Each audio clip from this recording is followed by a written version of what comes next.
Captain Paul Watson said that 70% of the oxygen in the planet comes from the oceans.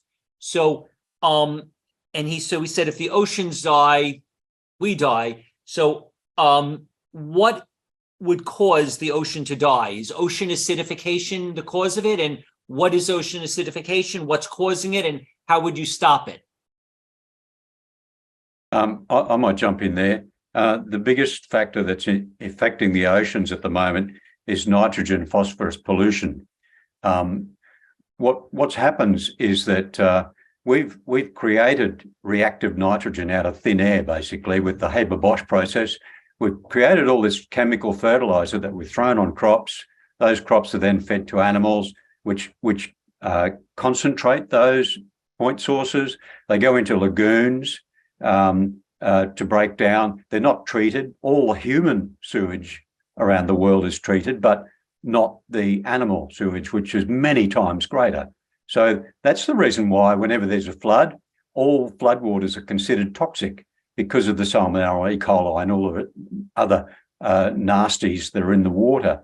But that enters the water, the streams, the rivers. It kills the rivers, basically. Wherever you see the algae going crazy, that means there's too much nutrient, too much nitrogen. And so eventually that ends up in the oceans, where it causes dead zones. There's now 300 to 400 dead zones around the world. Off India and Gulf of Mexico are two big areas, but even the open oceans now are depleting in oxygen. So what happens is that the nutrients get into the water, and algae love those nutrients, nitrogen and phosphorus, and they blossom, they bloom, and that sucks up all the nutrients, and these living things create a lot of oxygen while they do this, but then they die when the nutrients run out, and they sink to the bottom, in the process stripping all the oxygen from the water. So this dead water flows downstream. It might have a lot of algae still in it. It's toxic, and that enters the waterways, enters the oceans, and deoxygenates the oceans. So you end up with all these dead zones. That's the big thing. That's the major symptom, if you like, of the health of the ocean right now. We're killing it. Okay. And are we having water shortages in the United States and the world? Are we about to have them?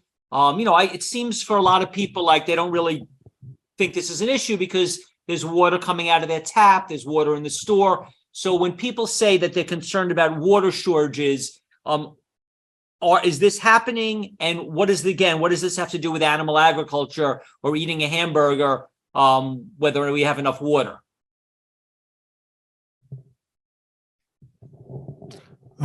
Water is, I believe, animal agriculture is, I believe, the biggest use of water that we have in the country. Is that right, Ocean? Yes. So water is a serious, serious problem for humanity. We are getting a lot of our water from groundwater, all those wells that we pump water up through.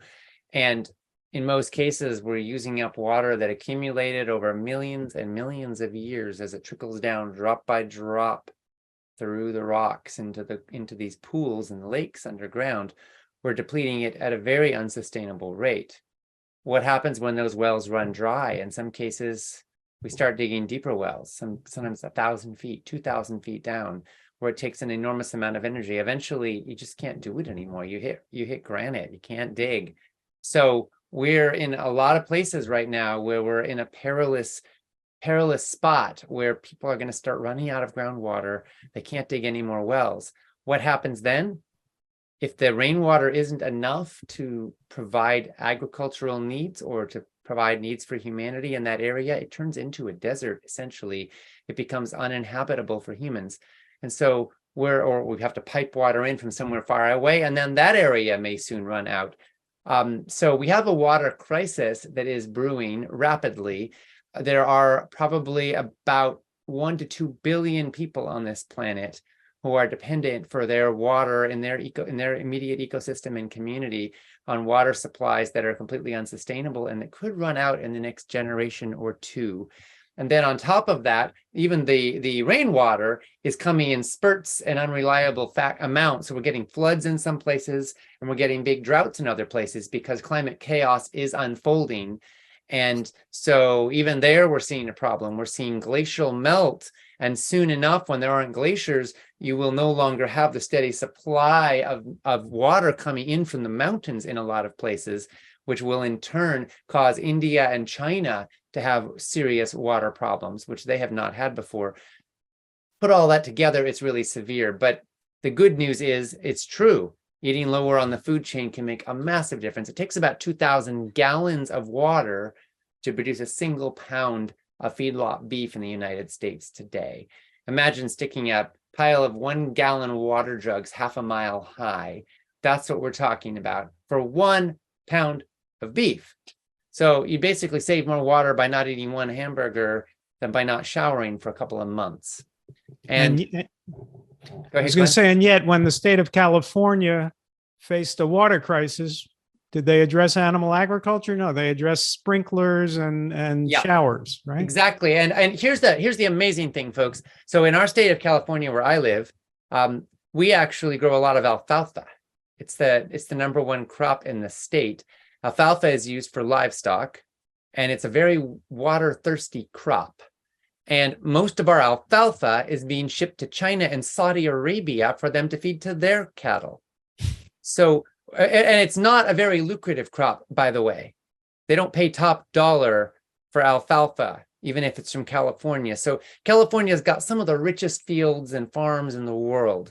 We grow 80% of the world's almonds. We grow a tremendous amount of the world's vegetables and fruits. And yet here we are growing alfalfa in epic quantities. Saudi Arabian companies own significant amounts of farmland in my state. And they're taking that land and they're using it and using our precious water to feed their cattle. Now, I just think that makes no sense, right? And so when you look at the math and you look at the numbers, you see that livestock are consuming far more water in the state of California than all the humans in the state combined for not just domestic consumption, but all the businesses and golf courses and swimming pools. And yet California imports most of its beef. So is a perfect solution to solve all the problems if we just eat fish from fish farms? If they grow them like on land in giant vats, like does that solve all the problems? If we just eat fish, lots of fish from fish farms, is that and fish farms that are like on the land in big tubs or whatever, is that a great solution? That is not. Certainly from a health perspective, the film Eating Our Way to Extinction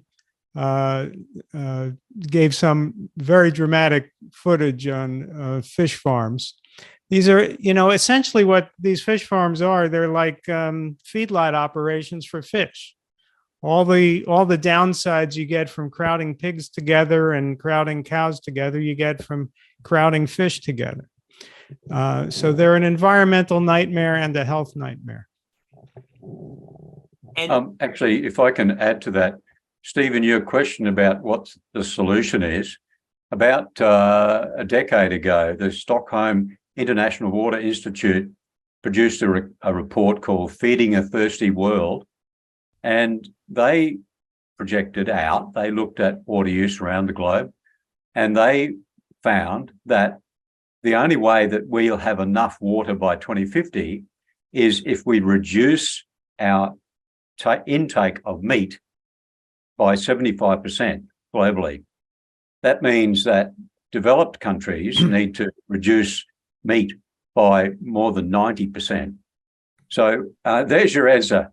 Animal agriculture takes up so much water that if we are to survive into the future, we need to have crops that feed us, not feed animals that feed us. what if we don't eat meat, but we just have lots of eggs and milk? Will that work? All animal products are, if you're worried about wastage, the most efficient common food at the moment is chicken. And with chicken, for every 4 kilos of protein in, we get 1 kilo of 5 kilos in, 1 kilo out. So it's like sitting down to dinner to 5 bowls of pasta and throwing out 4 and eating 1. So, you know, that sort of wastage is unconscionable. How can we continue that and expect to have a planet that can support us in the future? It can't. And that's what we're doing. We're eating into the natural capital of this world that supports us, by deforesting, by trashing, by denuding the land, by polluting the water and the air, et cetera, et cetera. So, you know, we're eating into nature's capital for our current consumption, leaving nothing for future generations. So are they the ones who are having to bear the brunt of it? I'm afraid that they will have to, unless we wake up.